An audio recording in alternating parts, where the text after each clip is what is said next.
আমার সন্তানের দিল দিমাগের মধ্যে এই ভাইরাস ঢুকায় দেওয়ার চেষ্টা করেছিল যে আমরা আদমের সন্তান না, আমরা বানরের সন্তান। আলহামদুলিল্লাহ দেশের সজাগ ওলামায়ে কেরামের প্রতিবাদের মুখে মাননীয় প্রধানমন্ত্রীর সরাসরি হস্তক্ষেপের কারণে কুচক্রীরা পিছু হাঁটতে বাধ্য হয়েছিল। কিন্তু আমাদের কথা সেইটা না। আমরা অবাক বিস্ময়ে দেখেছি আপনারা তখনও চুপ ছিলেন, কেউ কথা বলছেন না। প্রতিবাদ যা করে মোল্লা মুন্সিরা করে, কিন্তু আমার জিজ্ঞাসা আপনাদের কাছে, এই মোল্লারা কেন প্রতিবাদ করবে? কেন করবে? কারণ এই মোল্লার সন্তান তো এই ঘোড়ার ডিমের সিলেবাস পড়ে না। মোল্লার সন্তান তো কালা কালা রাসূলুল্লাহ পড়বে ইনশাআল্লাহ। এই সিলেবাস পড়ে আপনাদের সন্তান। প্রতিবাদ আপনাদের করার কথা, আপনারা প্রতিবাদ তো করেন নাই, বরং কোন কোন পোড়া কপাল এই প্রতিবাদী আলেমের বিরুদ্ধাচরণ করেছেন।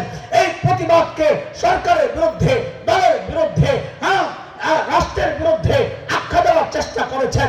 এই প্রতিবাদকে রাজনৈতিক বক্তব্য হিসেবে আখ্যা দেওয়ার চেষ্টা করেছেন। দোস্ত, সব জায়গায় রাজনীতির টাইনা আইনেন না।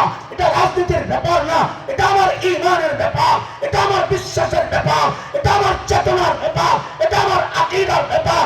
এমন জায়গায় যদি হামলা হয়, আলেমের বিরুদ্ধাচরণ করা যাবে না, বরং ডাক দিয়ে যায় এমন কঠিন সময় আসলে আলেমের হাতে হাত রাখা, কাঁধে কাঁধ মিলায়া, মুষ্টিবদ্ধ হাত উঠায়া একসাথে